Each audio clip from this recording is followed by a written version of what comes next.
suis Raphaël Séguier et je vous présente le podcast Sésame Asie. La région APAC compte plus de 4 milliards d'habitants et représente près de la moitié de la croissance économique mondiale. De nombreux Français sont donc venus s'installer ici, dans la région la plus dynamique au monde.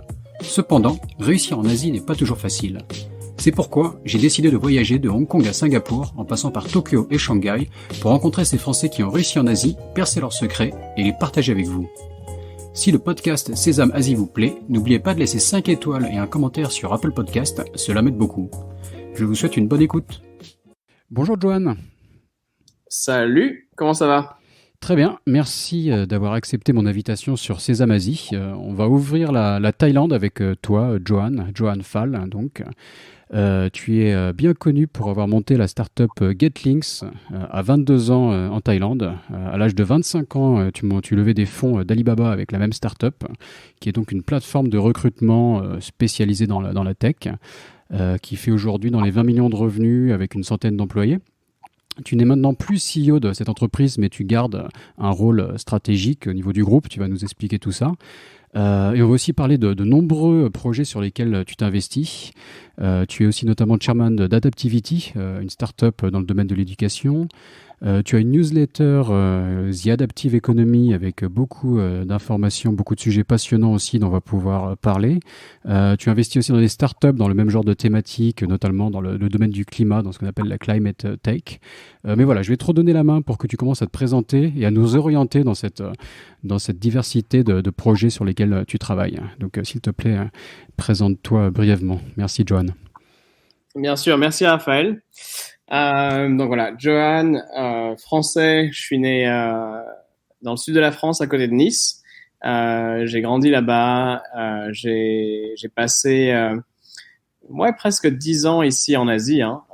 Ça fait un petit moment maintenant. Donc pour ceux qui nous écoutent, si vous avez besoin de contacts en Asie, et spécifiquement en Asie du Sud-Est, dans tout ce qui est le milieu tech et un petit peu Fortune 500 et un petit peu investissement, voilà, n'hésitez pas. Donc, l'appel est le passé. background, très bien. le background pour moi, c'est j'ai commencé à coder quand j'avais 14 ans. À l'époque, c'était juste pour jouer aux jeux vidéo. J'adorais World of Warcraft et donc j'ai fait mon premier serveur privé à l'époque et j'ai pas du tout continué à coder en tant que pro. C'était juste pour le fun. Mm-hmm. En arrivant à Paris, le SCP et ce genre de réseau m'a permis de découvrir ce qu'on appelait des hackathons.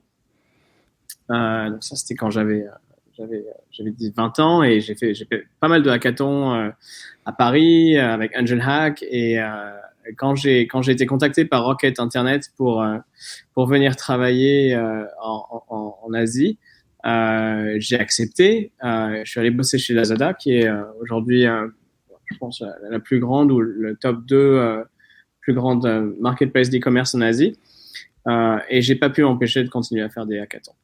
Et de fil en aiguille, c'est comme ça que j'ai pu rencontrer beaucoup d'ingénieurs, beaucoup de gens qui bossaient avec la data, avec le design, avec ce genre de digital tools.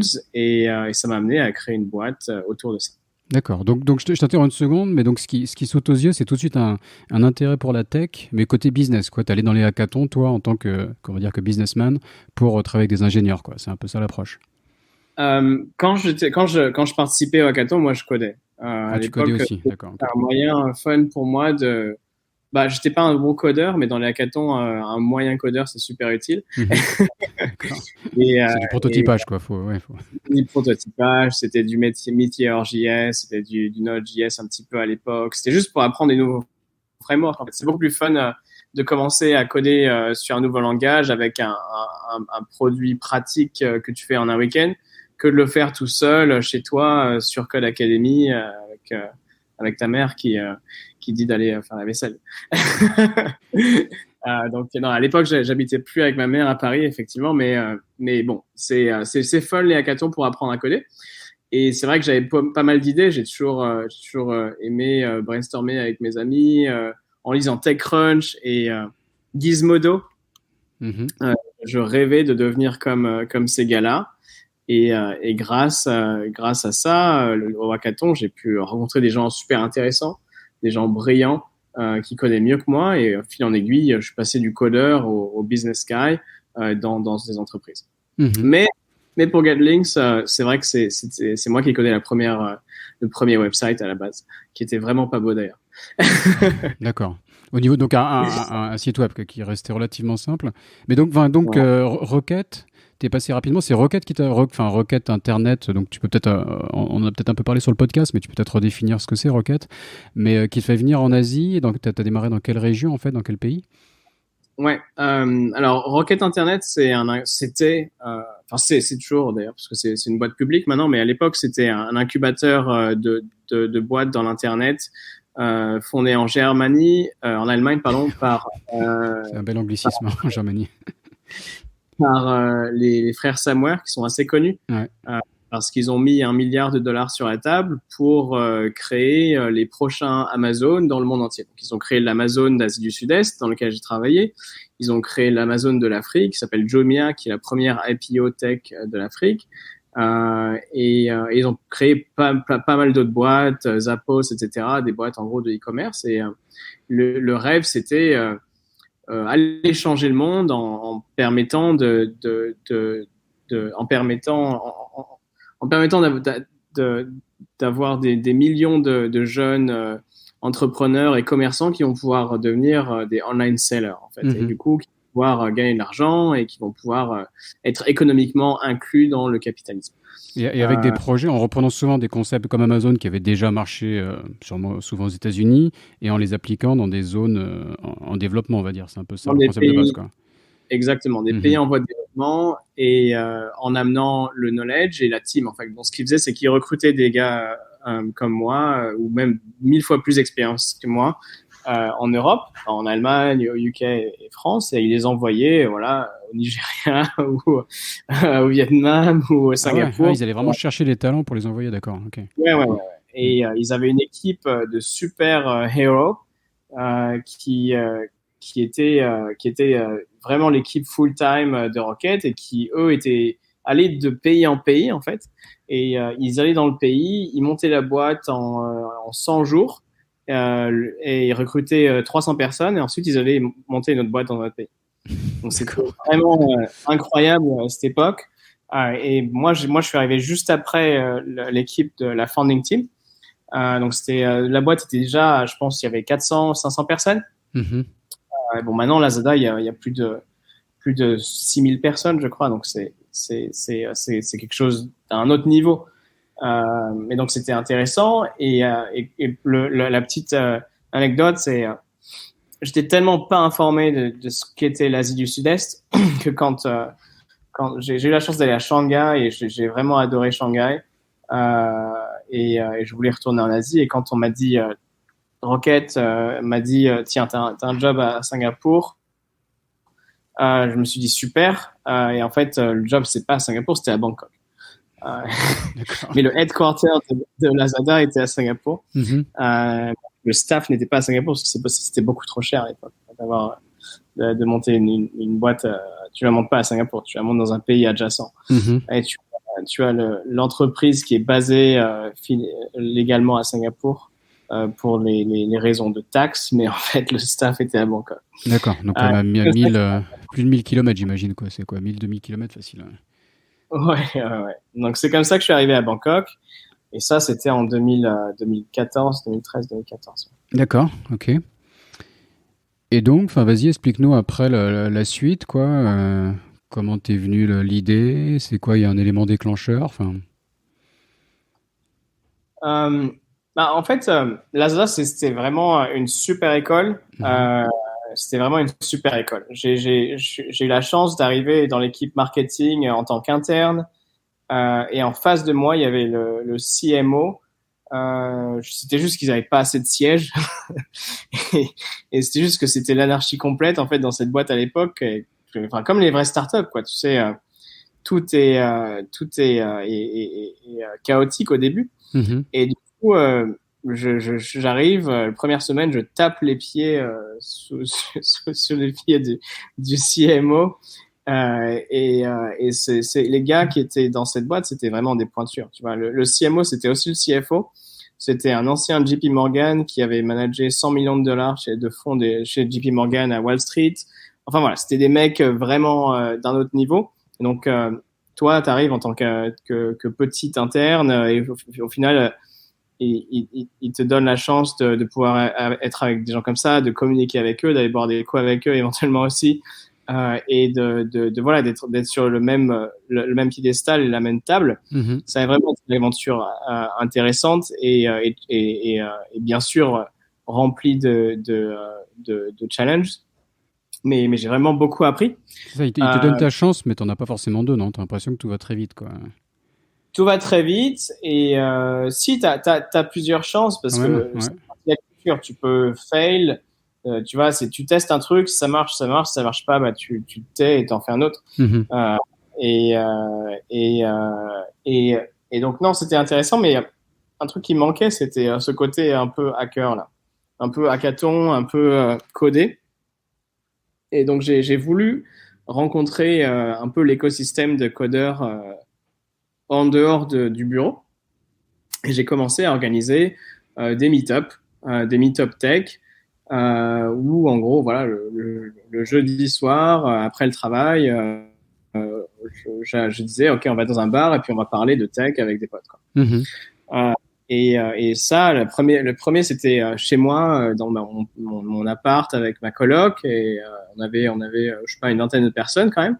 C'était que des gens qui bossaient chez Foodpanda, chez Lazada, chez des boîtes tech, et beaucoup qui étaient des internes. Le mois d'après, on a fait un autre, on l'a fait dans un bar qui était super cool, et cette fois-ci, on a eu une cinquantaine de personnes, et on a fait des rencontres assez sympas avec des CTO et aussi 2 ou 3 startup entrepreneurs.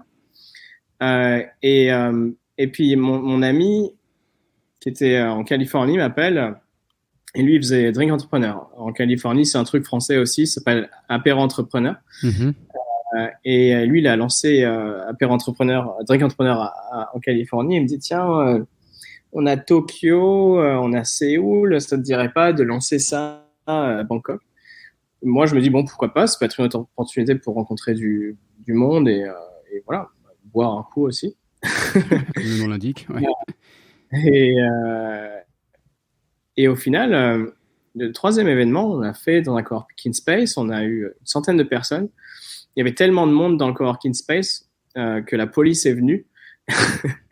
Au final, c'était marrant parce qu'ils sont venus et on leur a filé des bières. Du coup, ils sont restés boire avec nous. Ils sont partis après. Donc, petite anecdote sur la culture en Asie du Sud-Est. Si tu traites bien les policiers, tu peux continuer à faire la fête. D'accord. Après, ça dépend ce que tu fais. Hein, mais donc, c'était intéressant. 100 personnes dans un coworking space qui s'appelle Haba et qui est super connu maintenant. Mhm. Et troisième événement, un autre coworking space, The Hive, et on a eu bien 200-300 personnes, hein, 250 personnes. On avait un DJ, on a eu 2-3 célébrités du monde de la tech qui sont venues, le patron de Line, qui à l'époque était le patron de Google Thaïlande, était passé ce soir-là. Et je me suis dit, ah ouais, ça commence à être intéressant. Et là, boum, je fais un hackathon et je rencontre un gars super cool qui a une super idée qui est similaire à ce que j'avais en tête. Et on se dit, tiens, pourquoi on ne fait pas une app? Et cette app, on va la mettre sur l'événement. Comme ça, les gens, ils vont pouvoir se rencontrer après l'événement. Ou s'ils viennent pas à l'événement, ils pourront se rencontrer sur l'app. Donc, ça va être un peu un networking pour la tech. Et le mois d'après, on organise un événement encore. Cette fois-ci, c'était une after party d'une conférence. Et là, on a 700 personnes. Mhm. Et comment tu fais à chaque 700. fois, là, le chiffre double à chaque fois? C'était organique Bah, ou est-ce que tu remuais ciel et terre pour recruter, quoi? C'est ça le truc, en fait. C'est que on n'a pas eu à faire grand-chose, pour être honnête. À l'époque, j'avais 22 ans. J'étais pas très taille. J'étais pas très local du tout. J'étais pas très smart. J'avais zéro expérience en organisation d'événements. En fait, à ce moment-là, je me suis dit, il y a quelque chose. Il y a quelque chose qui est assez exceptionnel, qui est en train de se passer. Et il y a quelque chose qu'il faut que j'analyse parce que c'est peut-être quelque chose qui pourrait m'amener quelque part. Mhm. Et je réfléchissais un petit peu et J'ai commencé à réfléchir. Peut-être que c'est en 2014. Peut-être qu'il se passe en 2014 ici à Bangkok quelque chose que j'ai déjà vu auparavant, quelque chose qui s'est passé à Paris, à Londres et dans les pays où j'étais à l'époque, dans les années 2007 et quelques, qui est la création de l'écosystème startup et de la création de l'écosystème tech. Mhm. Quand j'étais à Paris, j'avais eu la chance de faire un internship à Numa, qui à l'époque s'appelait le Silicon Sentier, The Family, bon, là, le camping. Donc j'avais fait le démodé du camping, etc. Et ça, c'était le premier accélérateur tech de France. Et en fait, c'était au tout début, quoi. Tu avais Roxane Varza, tous ces gars-là, on se connaissait parce que c'était les premiers gars qui organisaient des meet-up à l'époque à Paris. Mhm. Et je me suis dit, en fait, ce que j'ai pu vivre en tant qu'étudiant à Paris, peut-être que c'est en train de se reproduire à Bangkok et que maintenant, bah, je suis un adulte, donc il y a peut-être plus de choses à faire. Et c'est peut-être pour ça que cet événement est en train de grandir exponentiellement. C'est que le pays tout entier est en train de découvrir ce que c'est la tech, ce que c'est Facebook, TechCrunch, ce que c'est que les VC, ce que c'est que les accélérateurs. Ça, c'est le bon timing, quoi, entre les investisseurs qui sont là pour investir, les startups qui démarrent, les talents, que ce soit au niveau codeur, business, etc., qui cherchent des opportunités. Enfin, il y avait ça commençait à éclore, quoi. Tous les éléments se réunissaient au bon moment, quoi. Exactement. Et notre événement était un peu le premier, en fait. Et je pense que c'est juste ça. C'est juste pour ça qu'on a triplé, qu'on est passé de 20 personnes chez moi, dans mon appart, à 50, à 100, à 300, à 700. C'est juste que ça se passait avec ou sans nous et on était juste les premiers à faire quelque chose qui supportait cette demande, en fait. Et quand j'ai réalisé ça, je me suis dit, putain, il y a un truc à faire là. Et il faut que je le saisisse parce que bah, c'est super fun. Et j'avais aucune idée de ce que ça allait devenir, mais je sentais qu'il fallait que je continue à faire cet événement. Je sentais qu'il fallait que je crée quelque chose autour de l'événement sur une plateforme pour connecter les gens de manière plus dense. Et du coup, c'est ce que j'ai fait. J'ai quitté la Zada et je suis rentré en France. Et en revenant en France, je me suis dit, allez, c'est bon, on va continuer à monter cet événement tous les mois. On va le grandir dans d'autres villes en Asie du Sud-Est avec des gens, des amis que je vais rencontrer sur le tas. Et on va créer une app. Et du coup, on s'est dit, boum, on va créer le LinkedIn de la tech en Asie du Sud-Est. Et c'est là où Lynx, à l'époque, Lynx est né. Et donc ça, c'était en 2014. D'accord. Et donc tout de suite, avec cette idée d'utiliser cette application, d'avoir une sorte de plateforme. Et ça a marché, quoi, parce que il faut construire l'app, il y a un côté tech, et après il faut la faire vivre. Donc tu avais ce début ça a commencé à marcher au niveau de ces événements, donc c'est un bon début, mais de là à faire passer les gens sur une app, c'est encore une étape en plus, quoi. Comment ça s'est passé? En fait, ça n'a pas trop marché, pour être honnête. Ah ouais. Pour être honnête, ça n'a pas trop marché. J'ai dépensé tout ce que j'avais de côté et j'avais pas beaucoup de côté parce que j'étais pas très riche, mes parents sont pas riches non plus, donc j'avais 17 000 euros, je crois, sur mon bank account à l'époque. J'avais économisé des sites que j'avais codés en freelance à Paris pour gagner un peu de sous et puis tout le reste, toutes les économies. J'ai dépensé tout ça en un an et même pas en fait en 7 mois. J'avais des sous de côté, mais ce qui s'est passé, c'est que j'ai eu un problème. J'ai perdu 5 000 euros d'un coup. Et du coup, je me suis retrouvé vraiment presque à la rue, avec 50 euros sur mon compte, et plus de sous, et le loyer à payer, et mon colocataire qui se casse, et mes deux colocataires qui partent le même mois. Donc c'était très difficile. C'était février 2015 ou quelque chose comme ça. Pour mon anniversaire en plus, la semaine de l'anniversaire, quoi. D'accord. Il prend tout dans la tronche le même jour ou la même semaine. Et j'ai eu la chance cette semaine de rencontrer quelqu'un qui m'a vraiment changé la vie. Je vais vous raconter comment. Alors j'étais là, bon, plus de sous, j'ai mes développeurs, j'ai mon CTO, j'ai mon cofondateur CMO, on est 4 dans la boîte, c'est moi qui paye les développeurs. Voilà, et j'ai plus de sous, donc je me dis, bon, qu'est-ce que je peux faire? Je me dis Kickstarter. Ça m'a pris quelques jours hein, avant de penser à Kickstarter, mais je me suis dit Kickstarter, on va faire une campagne de crowdfunding pour la boîte et on va mettre ça avec mon anniversaire. D'accord. Un argument de plus, quoi. Un argument de plus. Tu veux pas m'acheter de cadeau d'anniversaire? Ok. Personne ne va me dire non pour me filer 10 balles pour mon anniversaire.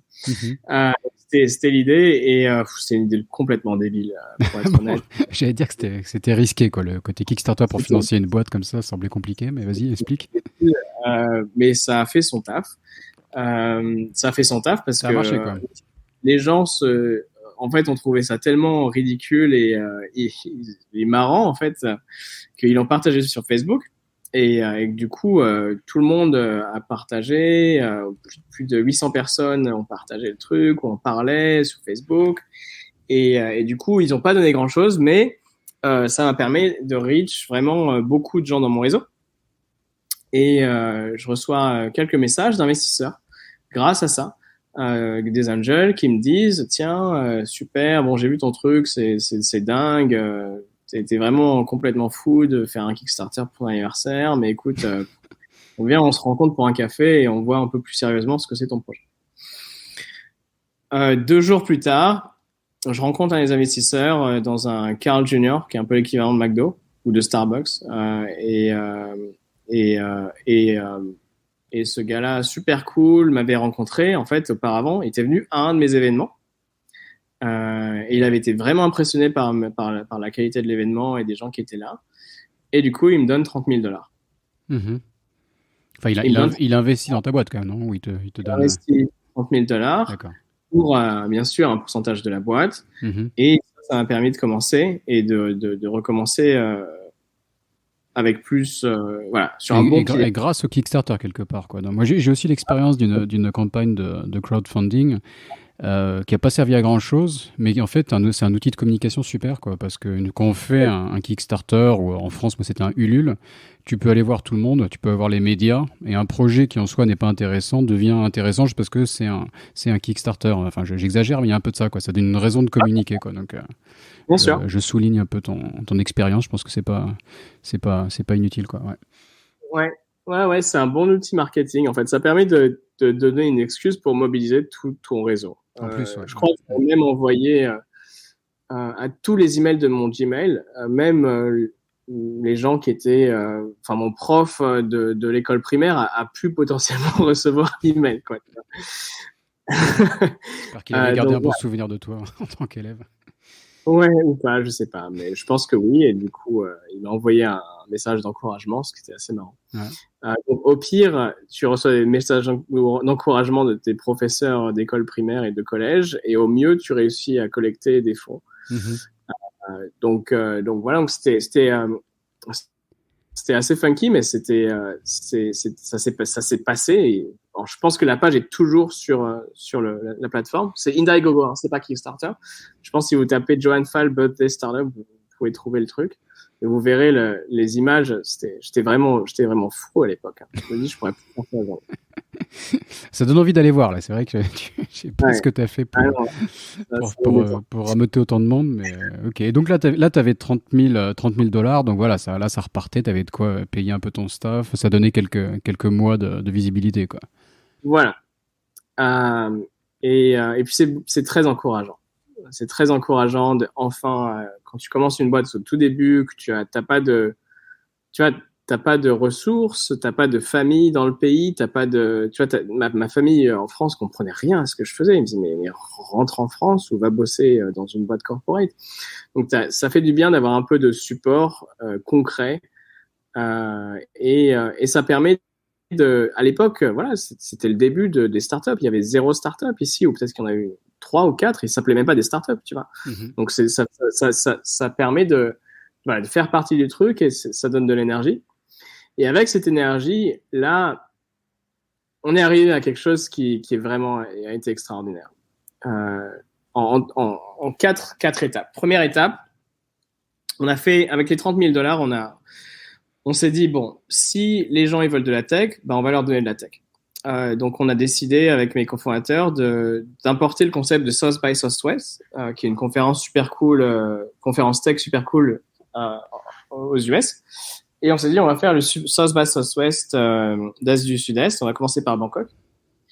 Et en l'espace de 4 mois, on a recruté 80 internes et on a monté une conférence de 5000 personnes à Bangkok. Mhm. Ça a été vraiment un truc incroyable parce que ça nous a permis d'être vraiment la boîte qui connectait les gens à Bangkok à l'époque autour de la tech. Donc, on avait une trentaine, 40 speakers, on avait Google, Facebook, GitHub, Uber, tout le monde était dans cette conférence en tant que speaker ou sponsor. On avait même Lazada, du coup, mon ancien employeur qui a sponsorisé l'événement et qui est venu. Et en fait, on a plugué ça avec une job. Tu vas vite là. Comment en quelques mois, avec des moyens très limités, tu fais ça, quoi? Il y a un peu de fake it till you make it, ou c'est quoi ton secret? Pour être honnête, je sais plus. J'en ai aucune idée comment on a réussi à faire ça. Et je me dis, tu vois, quand je repense à Avec le ce recul, moment-là, tu te dis comment est-ce qu'on a fait, quoi? je sais pas comment j'ai fait pour faire tout ça, en fait. En l'espace d'un an, même pas, c'était 6 mois.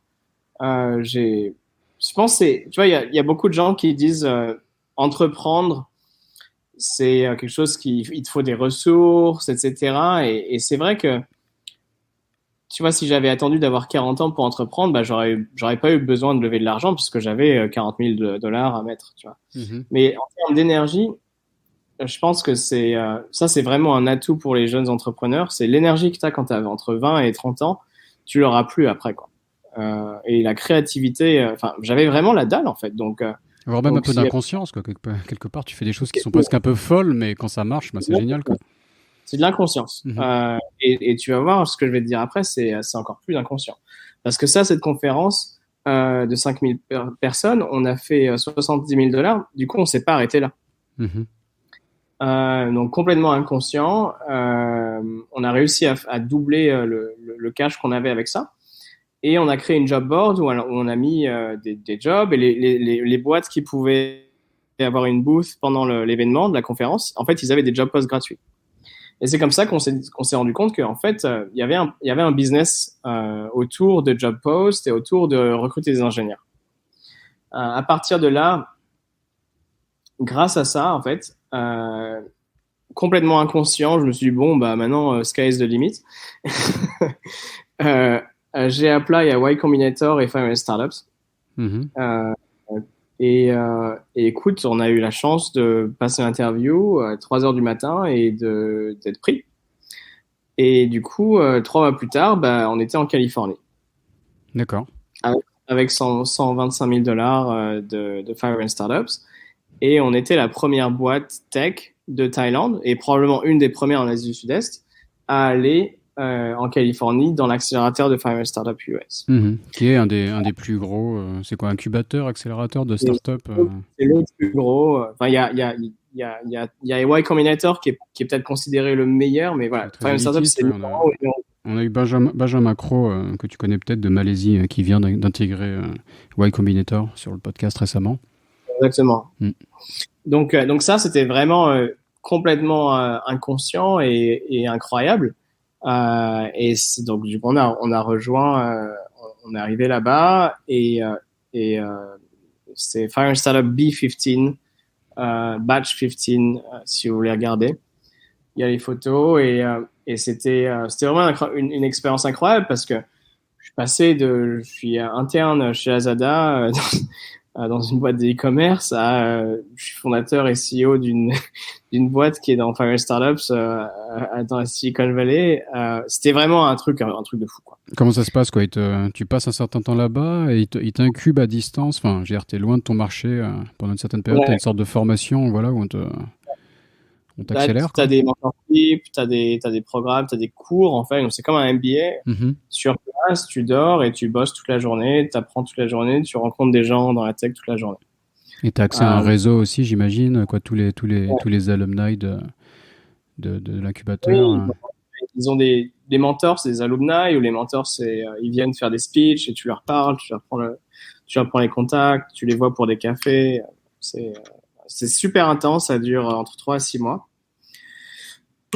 Et Est-ce que c'est pas un peu décalé, quoi? Eux, ils doivent être très quand même centrés Amérique, donc toi, alors en tant que ça. Français qui parle d'Asie du Sud-Est, tu vois, est-ce qu'il n'y a pas un petit décalage parfois?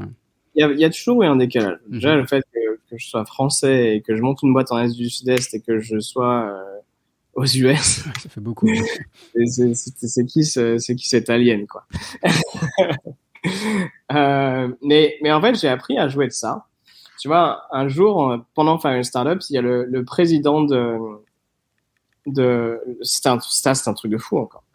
Le président d'Indonésie qui passe par Fire Startup et du coup, on était la seule startup d'Asie du Sud-Est dans le batch et du coup, il nous parle et le gars, quand je lui ai dit qu'on était de Bangkok et que j'étais français et qu'on était ici, il a halluciné. Et du coup, il m'a fait un high five.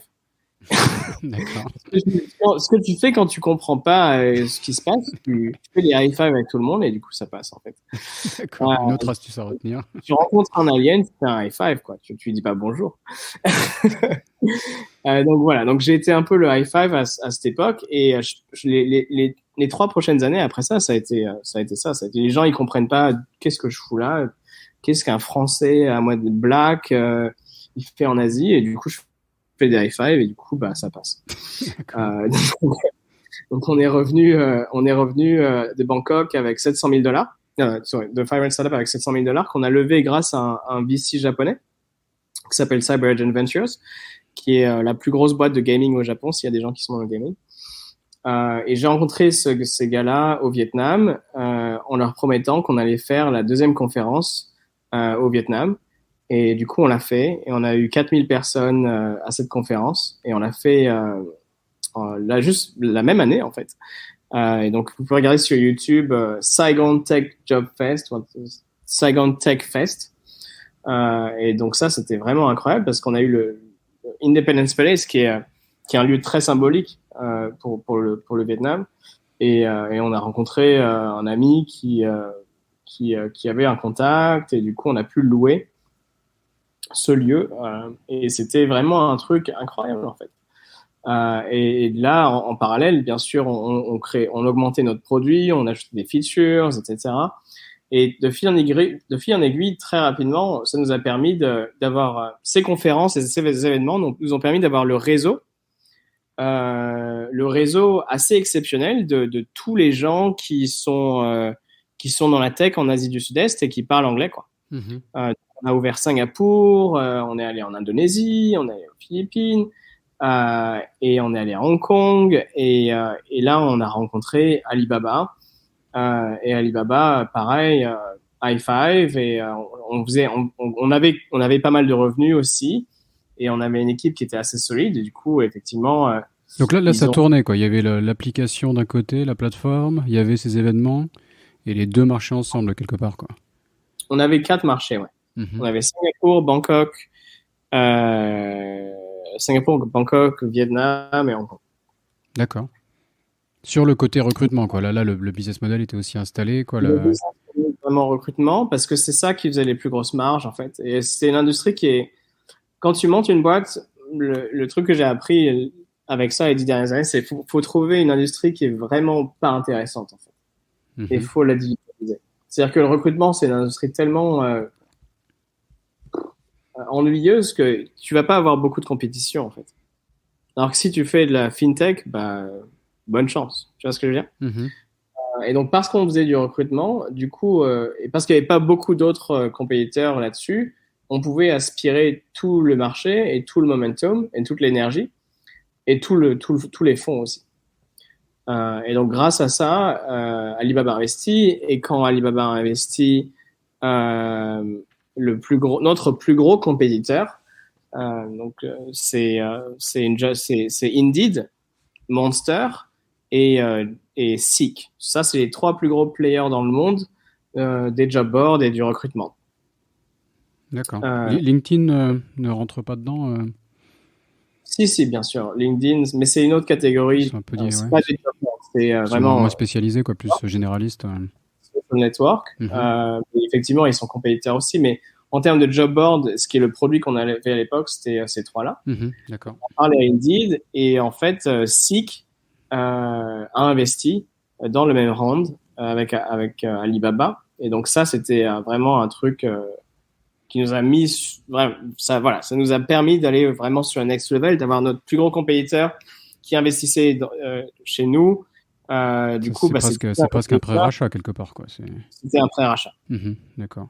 Et Alibaba, qu'est-ce qu'il venait faire ici? Quelle est la logique d'un Alibaba qui investissait chez toi? Alibaba, à l'époque, on avait 500 000 ingénieurs en Asie du Sud-Est, donc s'ils veulent avoir des ingénieurs, c'est pas mal, quoi. D'accord, ok. C'était même, d'accord, pour avoir un accès prioritaire à ça, quoi. Ça, et puis Alibaba ouvrait des bureaux partout en Asie et ils développaient leur portfolio entre Lazada, entre Ant Financial et tous les autres produits. Donc, ils avaient besoin de recrutement tech à fond dans tous ces pays-là. Donc, c'était un peu stratégique. Et puis, effectivement, l'accès aux ingénieurs. D'accord. Et de lever des fonds d'une entreprise comme Alibaba, enfin, tu peux nous raconter un peu l'aventure. On a eu un témoignage d'un employé d'Alibaba sur le podcast. On a eu Yacine, justement, spécialiste fintech, qui nous parlait de son expérience chez Alibaba et chez Alipay en Chine, quoi, à Hangzhou. Et des choses démentes, quoi. Il nous expliquait on va peut-être en parler après parce que ça va peut-être rebondir par rapport à des sujets sur l'éducation qu'on peut aborder plus tard et la capacité à continuer à se former et à changer au fur et à mesure de sa carrière. Parce que lui, son témoignage, c'est qu'il avait changé, il me semble, 12 fois d'équipe en l'espace d'un an, des choses démentes, quoi. Donc je sais pas si le côté investissement, si c'est aussi spécial de négocier un investissement avec Alibaba, comment ça s'est passé? Mon expérience, c'est juste mon expérience, hein, donc je peux pas m'exprimer officiellement sur l'investissement ou ce genre de choses avec Alibaba. Si vous voulez les détails de mon expérience, c'est sur mon Medium. D'accord. Il est bon, il fait sa pub au passage, vas-y. Et inscrivez-vous à la newsletter au passage. Rappelle-nous comment elle s'appelle ta newsletter. On va en parler après. D'accord. Là, il fait un petit happening, là. Il gère ça. Très bien, très bien. Non, le Medium, c'était juste quand je l'ai écrit quand j'étais à Hangzhou, donc au HQ d'Alibaba, donc les notes étaient fraîches. Et j'ai une mémoire très sélective, donc j'oublie beaucoup de choses en fait. C'est pas un cadeau. Mais ce dont je me rappelle, c'est que même s'il y a un process, c'est-à-dire que même si tu peux apply, etc., ce sera jamais comme ça que tu as de l'investissement en Asie. Tout est basé sur les relations en fait. En chinois, ils appellent ça le guangxi. Et c'est vraiment la seule chose qui compte en fait. C'est-à-dire que si tu connais quelqu'un qui bosse chez Alibaba, qui est haut placé, tu peux demander à cette personne de te mettre en contact et du coup, tu peux peut-être avoir une chance de pitcher. Si tu passes par le site internet, tu perds ton temps. D'accord. Ouais. Et c'est quelque chose qui est extrêmement ennuyeux. Tu vois, c'est limite le contraire de la méritocratie, en fait, quand tu y réfléchis. Non, ce qui peut paraître évident, mais pour apporter un témoignage inverse, moi j'ai passé un peu de temps à San Francisco et j'ai eu l'occasion de pitcher pas mal de VC sur un projet. Et avec zéro contact, quoi, juste avec du LinkedIn, je décrochais des rendez-vous, mais franchement, vraiment haut niveau, impressionnant, en partant de zéro, quoi. Donc, par contre, faire la même chose en Chine, ça, je pense que c'est bien plus compliqué. Donc, j'apporte de l'eau à ton moulin, quoi. Alors, exactement, en fait.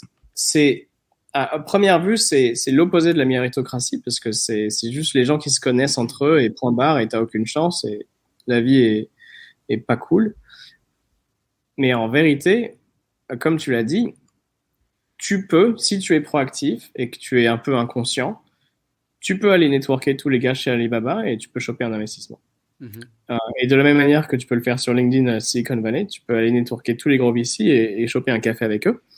Et en fait, c'est ça qui est méritocrate. En fait, c'est que n'importe quel gars ou homme ou femme qui a vraiment envie, en tout cas dans l'époque dans laquelle j'étais, je ne sais pas si ça va se reproduire. Je ne sais pas si on n'a pas été dans une bulle vraiment spéciale de 5, 6, peut-être 10 ans.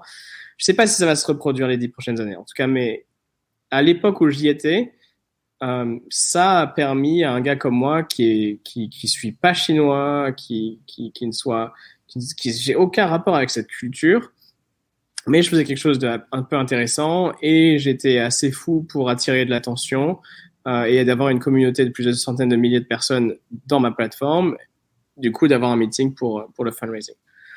Donc ça, c'est la première chose. La première chose, c'est le guanxi, le networking, en fait, il peut être tourné à son avantage en tant qu'étranger. Si tu as la chance d'avoir bien sûr des partenaires chinois qui peuvent parler avec toi et être dans ces métiers. Le deuxième point sur l'expérience, c'est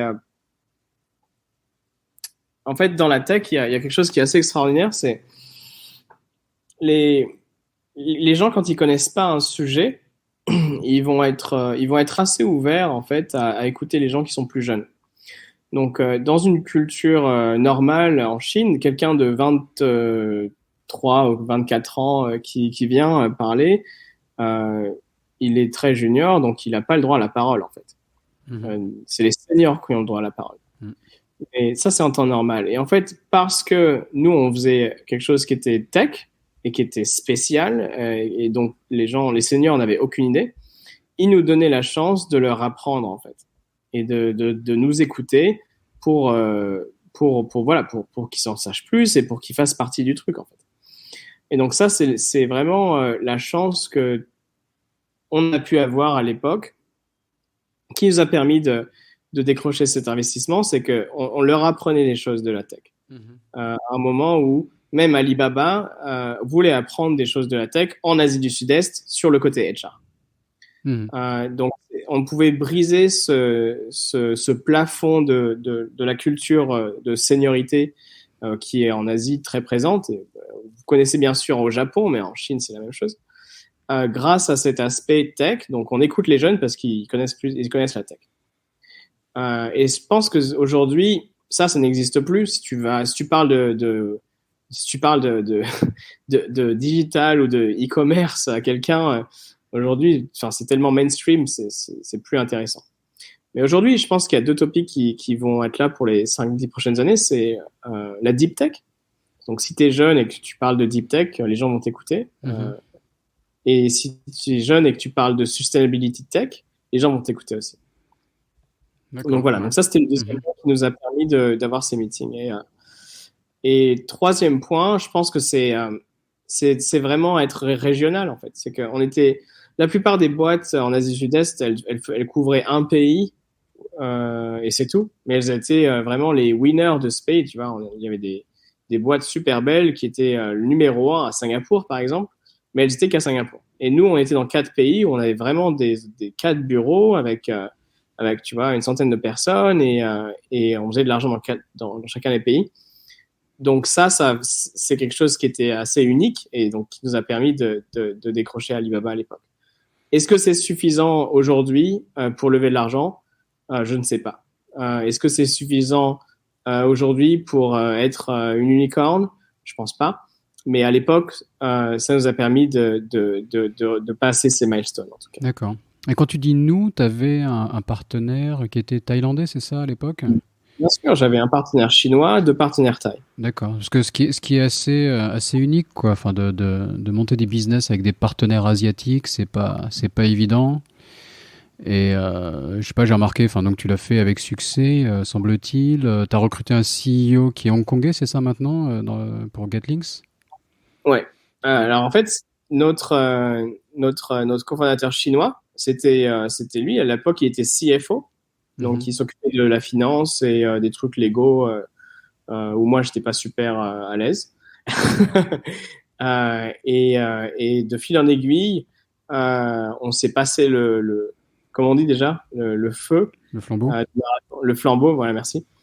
Et du coup, quand j'ai décidé de step down il y a 2 ans, lui, il a repris et il fait un super boulot. Donc on est toujours en contact très clos, mais c'est libérant de pouvoir, tu sais, gérer une boîte de 150 personnes pendant 6 ans, c'est vraiment, vraiment fatigant. On peut imaginer, ouais. Et les gens, Surtout à ton âge, t'imagines que tu t'apprends en faisant quelque part, quoi. Donc, c'est ça, en fait. Quand tu vois les choses à la télé ou les gens, tu vois, Mark Zuckerberg et tout, tu vois pas, mais la vérité, c'est que Zuckerberg, il gère pas sa boîte depuis 10 ans. Il a Sheryl Sandberg qui fait ça pour lui. mhm, Euh, et puis même Sheryl Sandberg a une boîte de cette taille, elle fait plus grand chose. Tu vois, tout est automatisé. Il y a des leaders qui font tout. Mais quand c'est une boîte qui est de 100 personnes, t'as pas la chance d'avoir tous ces managers qui font tout pour toi en fait. Parce que t'as pas levé assez d'argent et la boîte est pas assez grande. Donc tu es dans cet entre-deux mm, où tu as beaucoup de staff et tu as beaucoup de staff qui te parlent de leurs problèmes, qui veulent des salary increase, qui veulent des bonus, qui veulent des machins.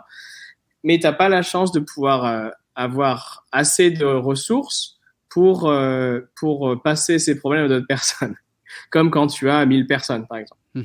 Donc, c'est un entre-deux qui est consumant. Effectivement, en plus de ça, quand tu es la personne la plus jeune de la boîte, en étant le CEO, bah, tu as un syndrome d'imposteur.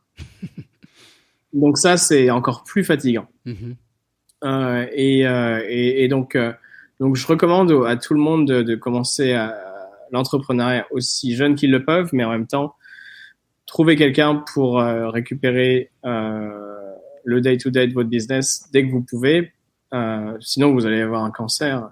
Ouais, non, c'est ce qu'on voit souvent, quoi, qui est même organisé par les investisseurs, ou souvent quand on voit le CEO de 25 ans, on se dit mais comment il fait, quoi. Bon, parce qu'on peut être brillant, mais bon, l'expérience, ça se remplace pas non plus. Donc, et il place souvent ce que j'appelle un garde-chiourme, quoi. Il y a souvent un vieux de la vieille, enfin qui est pas si vieux, hein, qui peut avoir 40 ans, mais qui est là un peu pour voilà, tenir la baraque, quoi.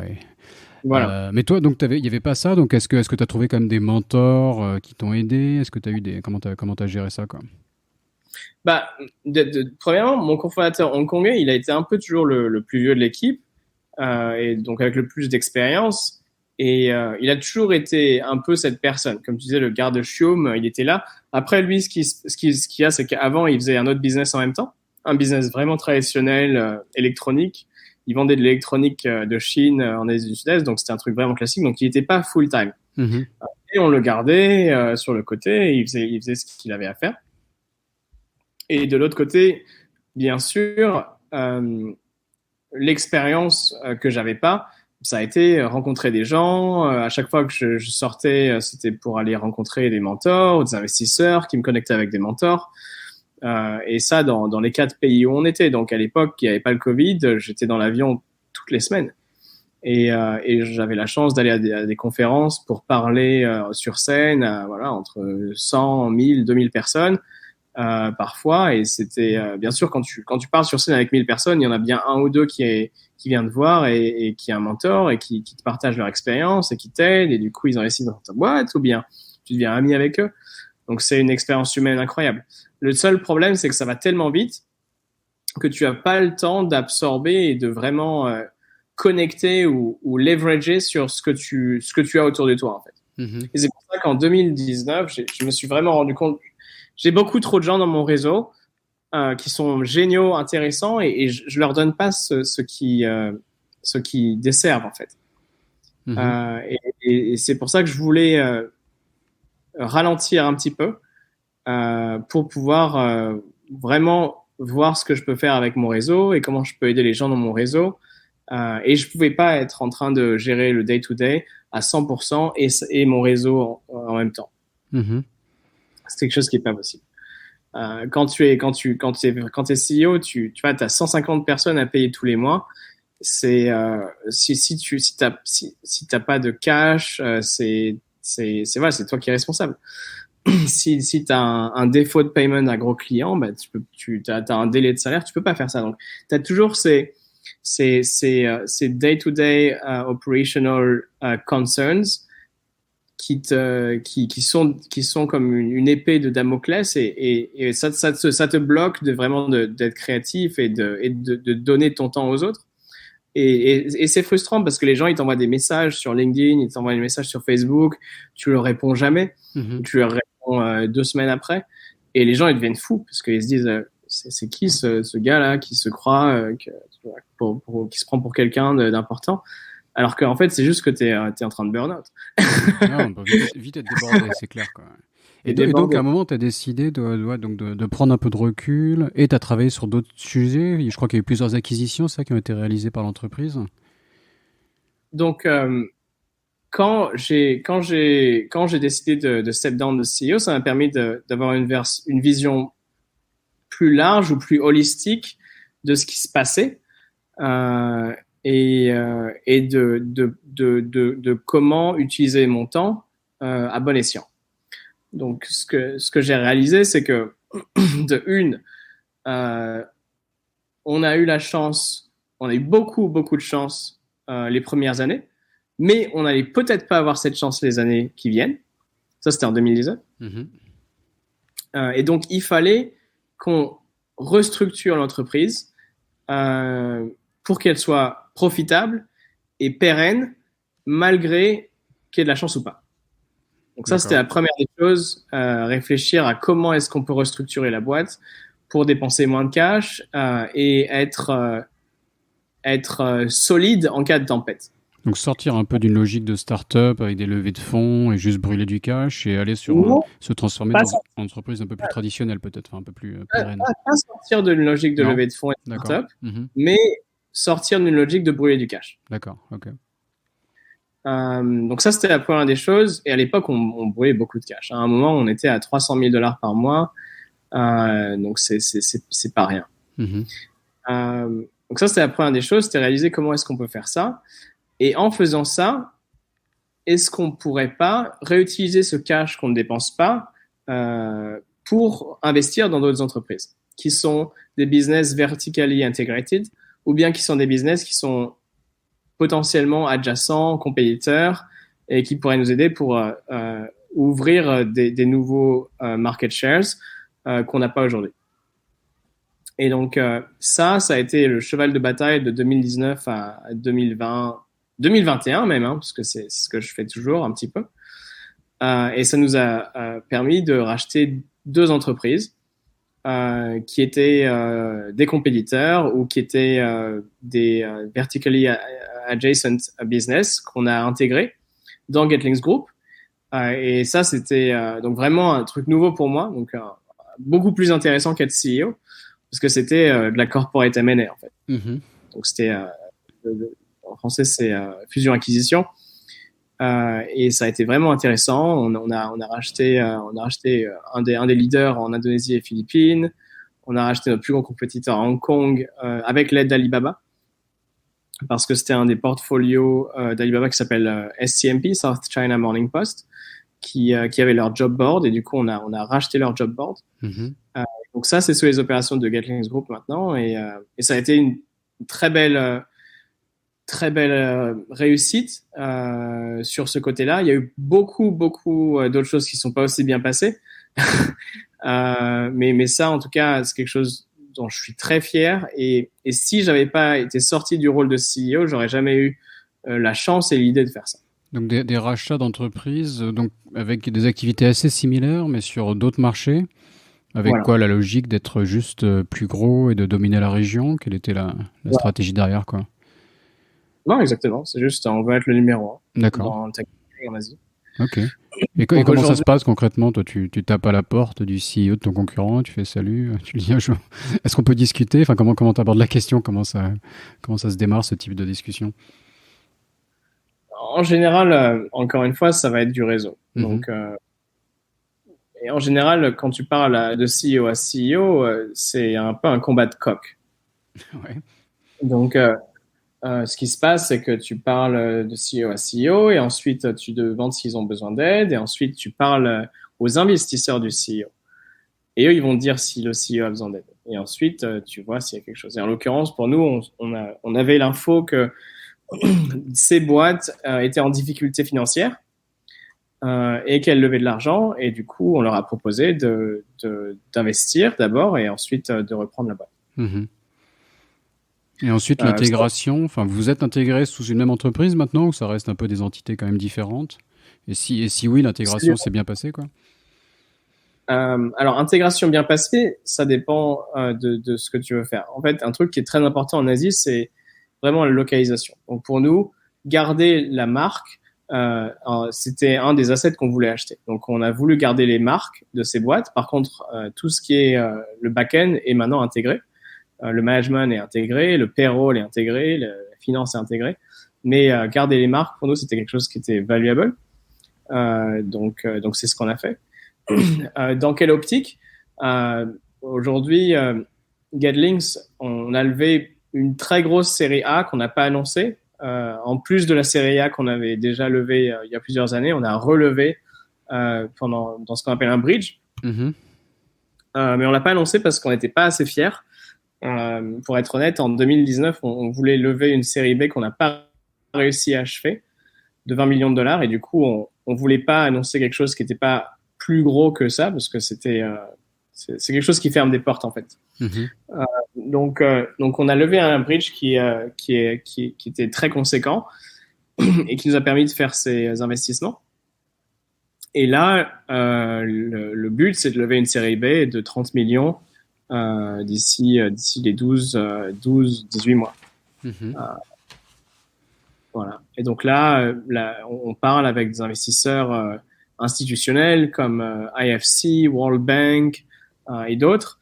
Et donc ça, c'est ce que je supporte maintenant dans la boîte. Et je suis beaucoup moins sur le day-to-day. Je suis plus sur les partnerships, le groupe. S'il y a des entreprises qui veulent faire des partenariats, qui veulent qu'on investisse dans leur boîte, si elles veulent leverager sur les 5 millions d'utilisateurs qu'on a dans nos databases. Mm-hmm. Je facilite un peu ces discussions. Et c'est très intéressant parce que on est sur une période où vraiment tout le monde commence à se rendre compte que le HR Tech et le Ed Tech, c'est une des industries les plus importantes, en fait. C'est pas la FinTech parce que les gens, il faut qu'ils aient un travail avant de pouvoir consommer. Et du coup, aider les gens à être employable ou avoir un travail, aujourd'hui, ça veut dire aider les gens à travailler dans le digital. Mm-hmm. Parce que les plupart des jobs sont reliés d'une façon ou d'une autre dans le digital. Même un job de food delivery, il va utiliser Grab ou il va utiliser Uber Food. Donc, au final, c'est un employé de la digital economy. D'accord. Et donc, pour nous, avoir prêché ça et créé notre religion autour de ça les 10 dernières années, ça nous permet d'être un client ou un candidat légitime pour aider les prochains millions de personnes à rentrer dans la digital economy en Asie du Sud-Est. Donc, c'est génial. C'est quelque chose qui est génial et j'espère qu'on va pouvoir continuer à aider plus de gens à rentrer dans la digital economy parce que c'est vraiment meaningful en fait. Quand tu aides quelqu'un à avoir un travail, même un part-time, tu les aides à générer un revenu de plusieurs milliers de dollars par mois qui vont pouvoir financer des enfants, une famille. Donc c'est quelque chose qui est vraiment concret en termes d'impact. Mm-hmm. Ça j'aime bien. Et donc quand tu abordes un peu le sujet d'après de certaines des activités qui touchent à l'éducation aussi. Et donc l'idée c'est pas seulement de continuer à se former. Adaptivity, tu me dis, donc l'entreprise dont tu es le chairman, j'avais compris qu'il y avait cette idée de continuer à se former parce qu'on est dans un monde qui change vite et donc il y a des challenges pour continuer à se former, mais il y a aussi cette idée de former des gens à entrer dans l'économie digitale, quoi. Donc même d'apprendre à coder jusqu'à des formations plus simples. Tu avais l'air de citer même un livreur Uber qui a éventuellement besoin d'être formé. En fait, ce qui m'a frustré le plus les dernières années quand je travaillais avec Getlings, c'est que au début, j'arrivais pas à faire de l'argent avec Getlings. Mm-hmm. Ensuite, on a réussi à faire de l'argent. Et quand on a réussi à faire de l'argent, on aidait des gens à faire encore plus d'argent. C'est-à-dire qu'on aidait les gens à avoir un salaire. Et quand on aidait ces gens à faire un salaire, ce dont je me suis rendu compte, c'est que c'était toujours les mêmes. Et que ces gens gagnaient vraiment beaucoup d'argent. Le salaire dans la tech, en Asie du Sud-Est, il est 7 fois plus élevé que le average median salary. Mm-hmm. C'est incroyable. Ce qui est énorme. C'est-à-dire que à quelqu'un qui est aussi avec le même QI, qui a les mêmes résultats à l'école, si il est assez smart pour bosser dans une boîte tech, il va gagner 7 fois plus que quelqu'un qui a fait la même école et bosse pas dans une boîte tech. Mhm. C'est incroyable. Et c'est écœurant à la limite, en fait. En tout cas, moi, ça m'a écœuré parce que je viens d'un milieu, un milieu, comment on dit déjà en français, modeste. Et je voyais autour de moi tous ces jeunes, Thaïs, Malaisiens, Indonésiens, Vietnamiens, pauvres. Et je les voyais travailler au 7-Eleven dans des conditions d'esclavage moderne, en fait. Mhm. Alors que, alors qu'ils avaient gradué, alors qu'ils avaient été diplômés d'ingénieurs. Mhm. Donc tu t'identifies un peu, quoi, la chance que tu as eue, toi, de faire une bonne école, de monter une entreprise, etc., de faire une carrière internationale. Tu te dis qu'il y a plein d'autres qui pourraient avoir cette chance-là en Asie du Sud-Est, quelque part. Exactement. Plus, en fait, moi, la chance que j'ai eue, c'est pas de faire une bonne école. La chance que j'ai eue, c'est de faire une bonne école. En fait, j'ai eu la chance de faire une bonne école parce que j'ai fait beaucoup d'internships et que j'ai appris à coder par moi-même. J'aurais jamais été à l'ESCP si je savais pas coder. Et cette chance, elle n'existe pas ici en Asie, en fait. Il n'y a pas de passerelle. Et en plus de ça, les jeunes ici ont une peur, ils sont tétanisés sur la simple idée d'essayer quelque chose dans laquelle ils sont pas destinés à être. En termes de religion, de culture, il y a quelque chose qui fait que les gens ici n'ont pas la confiance, pardon, en eux nécessaire à essayer de nouvelles choses, particulièrement sur le plan professionnel. Et donc ce manque de confiance fait que les gens ils vont pas essayer d'apprendre un nouveau langage ou d'aller apprendre Photoshop ou ce genre de choses. Et du coup, ils sont comme coincés dans des boîtes, qui est la boîte qui a été façonnée par eux pendant leur école. Et c'est tellement dommage parce que tu as des gens vraiment brillants qui sont 1000 fois plus smart que moi, qui juste ont ce blocage. Et en plus de ça, ils ont peut-être pas le knowledge, la connaissance de ces métiers de l'Internet. Et du coup, ils restent coincés. Ils ont pas de travail ou ils travaillent dans des jobs qui sont affreux. Et ça m'a frustré. Mhm. Ça m'a frustré et ça me faisait me sentir très mal. Donc, depuis 2019, quand j'ai commencé à step down petit à petit de mon rôle de CEO, j'avais encore des direct reports, etc. Mais le week-end, j'organisais des workshops pour apprendre à coder aux jeunes. Ici, c'est pas la cité, hein, parce qu'il n'y a pas de cité, mais c'est le bidonville. Donc, on a fait ça plusieurs fois et c'était tellement rewarding, c'était tellement satisfaisant, gratifiant pour moi d'aider à inspirer ces jeunes, même, tu vois. 20 jeunes, tu avais des jeunes, ils bossaient au 7-Eleven et il y en avait. Ici, c'est vraiment le cas. Hein. Les filles, c'est la prostitution. Donc, tu vois, pour nous d'avoir la chance d'avoir un workshop avec 20 personnes et d'inspirer ces jeunes à ne pas aller vers la prostitution, juste en leur donnant une chance de voir qu'ils peuvent eux aussi apprendre à coder et avoir un travail dans la tech, c'était vraiment gratifiant. Mhm. Et donc, c'est comme ça qu'Adaptivity est né. Adaptivity est né, on a fait plein de workshops. On a même, récemment, on a fait un workshop avec des jeunes qui étaient des Muay Thai boxers. Donc, tu sais, à l'époque, les pauvres box tag, ouais. en Thaïlande, les pauvres en Thaïlande, si tu viens en dehors de Bangkok, je fais des clichés, hein, mais en gros, si tu viens en dehors de Bangkok et que ta famille n'a pas d'argent, tu as deux choix. Tu vas ou bien bosser dans les choses reliées au tourisme pour les filles, ou bien le tourisme pour les garçons. Le tourisme pour les garçons, c'est Muay Thai. Tourisme pour les filles, c'est connu. Hein, on peut imaginer, ouais. Et bien sûr, ça marche parce que quand tu fais du Muay Thai, tu peux gagner peut-être $1000 par mois si tu travailles à fond et que tu t'es tous les soirs sur des shows et tu peux devenir connu, comme le football en fait. Mhm. Tu vois, c'est un peu comme le football en termes d'ascenseur social. En tout cas, la perception qu'ont les gens ici, c'est ça. De la même manière, si tu es une fille jolie, tu peux gagner 3000 dollars par mois assez facilement. Et ce qui, bien sûr, quand le Covid est arrivé, les jeunes se sont réalisés que ah non, mais le tourisme, en fait, ça va plus être ce que c'était ici. Donc le Muay Thai, c'est poubelle. D'accord.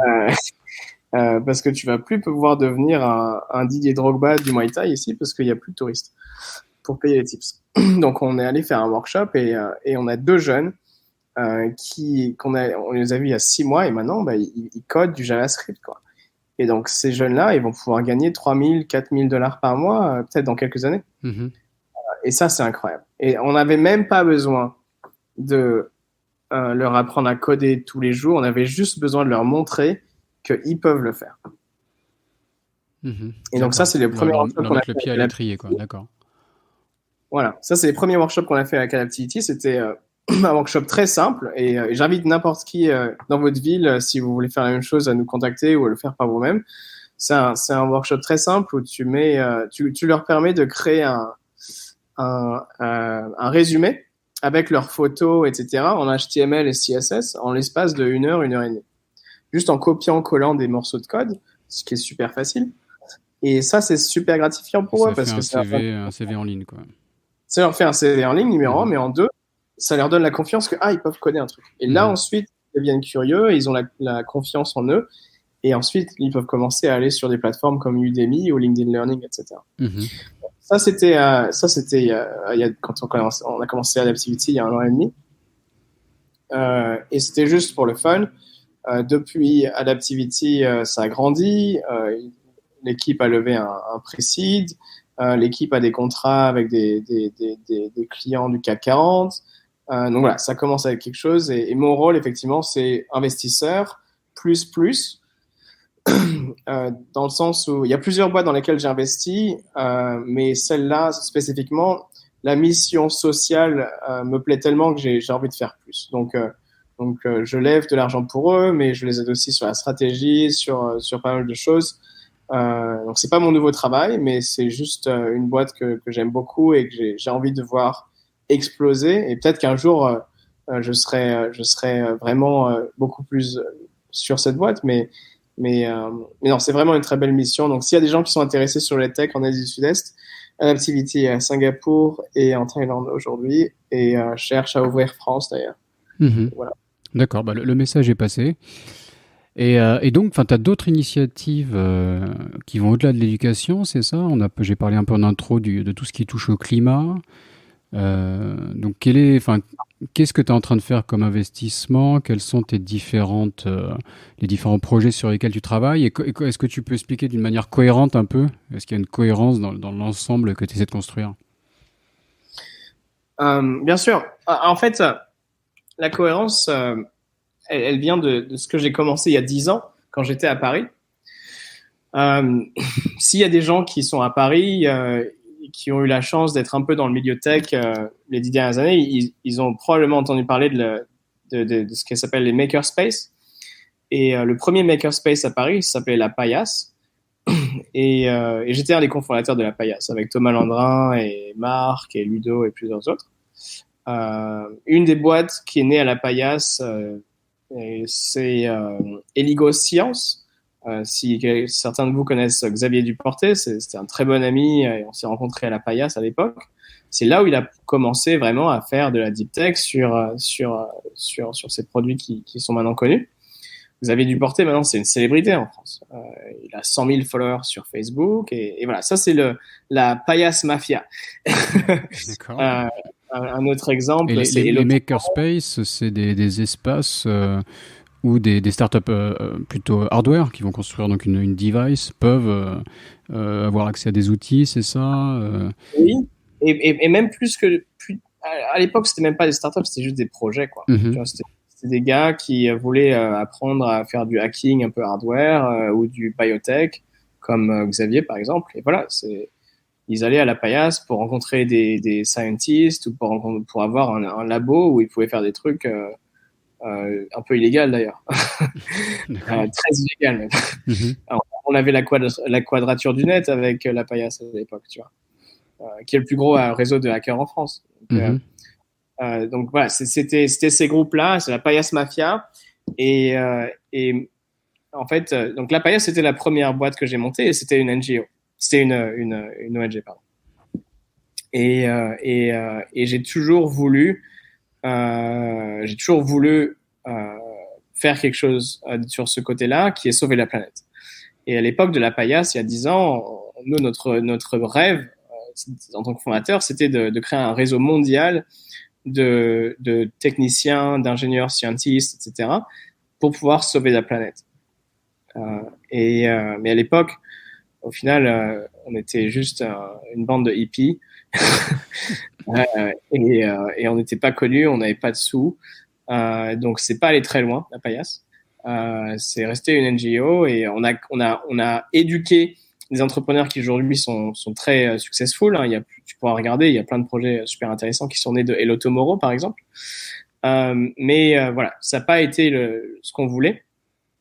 Et juste parce qu'on était trop jeunes. Et j'ai toujours voulu, et ça a été toujours mon but, de créer quelque chose de assez meaningful pour pouvoir avoir l'autorité et le réseau et l'expérience pour pouvoir ensuite vraiment créer ce mouvement pour sauver la planète. Et c'est là où aujourd'hui, je pense que après avoir créé ce que j'ai créé en Asie, j'ai un réseau assez décent ici. J'ai pas beaucoup de gens que je connais en France, malheureusement, parce que j'ai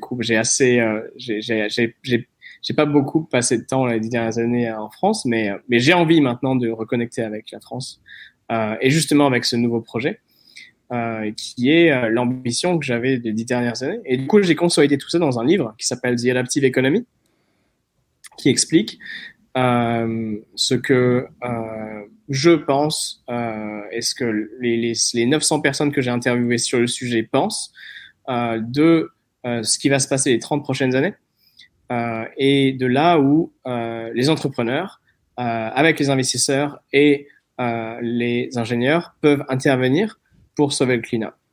Donc ça, c'est The Adaptive Economy et à partir de ce livre, en fait, on a un projet qui est le projet Atlas.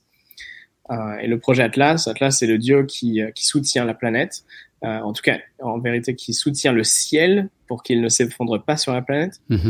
Aujourd'hui, quand on parle de climate change, on parle beaucoup du ciel, donc c'est une analogie marrante. Le projet Atlas, c'est un accélérateur, un fonds d'investissement et une communauté qu'on est en train de faire naître. Et ça, c'est mon projet pour les 10 prochaines années. Donc, l'argent que j'ai réussi à faire grâce à GetLinks, je l'ai réinvesti dans Atlas et dans ce fonds d'investissement qui est un fonds Sustainable Tech. Et ce fonds d'investissement investi dans des entreprises qui font partie d'un accélérateur. Donc, on a des batchs qui commencent. Là, on a une dizaine d'entreprises dans lesquelles on va investir et on a 5 entreprises on a déjà investi. Et les membres de cet accélérateur et ses fondateurs et ces personnes qui supportent l'émergence de ces entreprises, elles sont ce qu'on appelle la society, la société Atlas. Et donc, c'est un réseau social privé qui est en ligne, sur lequel vous pouvez candidater. Et les critères, c'est très simple. Il faut aimer la tech et aimer la planète. C'est assez large. D'accord. C'est assez large et on veut être assez large parce qu'on veut être citoyen. On veut permettre non seulement à des milliardaires comme ceux qui ont investi dans GetLinks de pouvoir participer au projet Atlas, mais on veut aussi avoir la chance d'avoir des étudiants qui juste veulent faire quelque chose de bien et cherchent peut-être un peu de meaning dans leurs actions pour qu'ils puissent rejoindre ces projets. Et là, récemment, on vient de lancer ça, hein, c'est très jeune, ça a été lancé en février, donc il y a 1 mois et demi, 2 mois. Et on a eu notre premier membre honoraire qui est Robert Downey Jr. Donc ça a été vraiment incroyable. Je sais pas si tu as vu Avengers, mais ah d'accord, c'est lui parce que j'ai vu le screenshot de toi en train de lui parler. J'ai cru que c'était quelqu'un qui lui ressemblait, quoi. J'ai pas tilté. Ouais, c'est lui. D'accord. Ok. Donc on a Iron Man en tant que membre honoraire de Atlas Society et c'est quelque chose qui est vraiment incroyable en fait. Donc encore une fois là, je sens qu'on est sur un cycle de chance. Comment est-ce que tu as réussi à le convaincre? Tu vas me dire que c'est encore le On, réseau? on recommence sur, je sais pas, je sens que tu vois la chance que j'ai eu au début de Gatling, là je sens elle y est sur Atlas. Donc voilà, je suis super excité. Ça a été incroyable d'avoir Robert Downey Jr. Bien sûr, c'était pas facile, hein, ça m'a pris plusieurs semaines avant de réussir à le convaincre qu'il rejoigne. Mais en fait, ce qui se passe, c'est qu'il vient de lancer un fonds d'investissement en Sustainability Tech Mhm. de 200 millions de dollars. Et donc Atlas, c'est un des partenaires. Donc les entreprises qui émergent d'Atlas pourront éventuellement être investies par son fonds d'investissement. Donc aujourd'hui, on a 4 partenariats avec des fonds d'investissement différents sur la partie accélérateur. Donc les boîtes qui passent par l'accélérateur ont une chance, en tout cas plus élevée, de parler avec le fund manager de ces fonds-là. Mhm. D'accord. Donc pour en savoir plus, le site internet, c'est theatlascapital, c'est ça, .com? Voilà, Ok. très simple. Ok, super. On a parlé de plein de projets différents. Donc la newsletter est aussi sur le même site. On peut avoir un aperçu du livre. Il y a un livre aussi qui est disponible. J'imagine que la Voilà, donc en newsletter.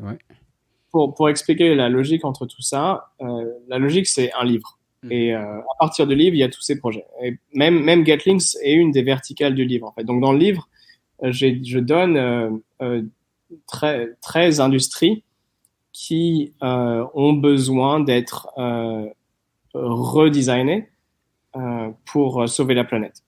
Et donc, une des industries, bah, c'est le solaire. Une des industries, c'est le circular economy, le recyclage. Une des industries, c'est l'agritech. Une des industries, c'est l'éducation, donc Adaptivity. Mhm. Euh, Donc et, la- adaptivity.us en même temps, je regarde les sites internet pour permettre aux gens de creuser un peu. Ouais. une des boîtes qui est là-dedans, c'est aussi l'entertainment. Donc, on a une boîte de e-sport, on a une boîte de VR, on a une boîte d'horticulture. Aquaculture, c'est horticulture, je crois, en français, c'est ça. Hmm. Les Tu m'en demandes poissons. trop là, je suis dépassé un peu là. Donc, on a une boîte d'aquaculture, on a une boîte de recrutement, donc Getlinks, de travail. Donc, voilà, tout c'est synchronisé parce qu'en fait, voilà, c'est toutes ces boîtes dans lesquelles j'ai investi, c'est un des piliers de l'économie d'Atlas. Mhm. Ok, très bien. Bon, si on va conclure l'épisode. Allô, t'es toujours Ouais, là? Ouais, pardon, non, ouais, ouais. je t'ai trouvé par le silence. Donc, ouais, non, mais merci beaucoup d'avoir résumé ta pensée, et toute cette expérience et ces nouveaux projets ont l'air super excitants. Mais pour conclure, j'ai demandé la question classique que je pose à la fin, de savoir est-ce que tu as une astuce à partager pour hacker l'Asie ou hacker la Thaïlande en particulier. Mais je pense que toi, ça va plus être l'Asie ou au moins l'Asie du Sud-Est, vu que tu as ce scope un peu régional. Donc voilà, je te pose Ouais. la question. Et j'ai passé 2 ans à Hong Kong aussi. J'en ai pas trop parlé, mais avoir Alibaba, ça m'a pris quand même au bien 1 an et demi ou 2 ans de networking à Hong Kong. Euh, ce que je vais recommander, c'est de s'entourer. Il y a beaucoup de Français en Asie et s'entourer intelligemment. Il y a beaucoup de Français en Asie et c'est très facile pour les Français de rester entre eux. La plupart de mes amis français fréquentent que des Français. Et même moi, très souvent, je me laisse aller. Et c'est très facile de rester entre Français ici parce qu'il y a une mafia de Français. Les Français ont un pouvoir énorme en Asie. Le CEO de L'Oréal est français, le CEO de Coca-Cola, blablabla. Tout le monde est tous les C-levels sont français, donc c'est un asset incroyable. Mais de l'autre côté, c'est aussi un verrou parce que c'est très difficile de s'entourer de Français exclusivement et ensuite d'aller trouver des cofondateurs locaux. Donc, s'entourer intelligemment, c'est le conseil que je donnerais. C'est vraiment de passer beaucoup de temps Et il va y avoir beaucoup de moments pour ces gens qui suivent ces conseils où vous allez être dans une salle avec que des locaux et vous êtes le seul local et ils vont tous parler dans leur langue et vous allez rien comprendre et ça va être embêtant, mais il faut passer par là pour créer un business en Asie. Il faut savoir être le seul blanc ou le seul français autour de la table pour pouvoir avoir la confiance qui sera nécessaire à ce qu'à un moment, quelqu'un vous dise « Ah tiens, si tu as un projet, ça m'intéresse de le faire avec toi. » D'accord, donc s'entourer, faire les bons recrutements quelque part, quoi, un peu pour faire la boucle avec... C'est pas du recrutement, c'est vraiment manger le dîner avec des locaux, quoi. D'accord, ok. Non, mais je veux dire dans le sens, c'est du recrutement au sens large du terme, quoi. C'est-à-dire que de trouver un partenaire, c'est aussi un recrutement quelque part. Enfin, tu vois, ouais, c'est vrai. Il faut réseauter, il faut avoir les bons contacts, et à la fin, il faut savoir en quelque sorte clore le deal quand tu démarres une relation avec quelqu'un, même professionnel, ouais, quoi. Exactement. Mais dans le même temps, quelque chose que j'ai pas assez fait.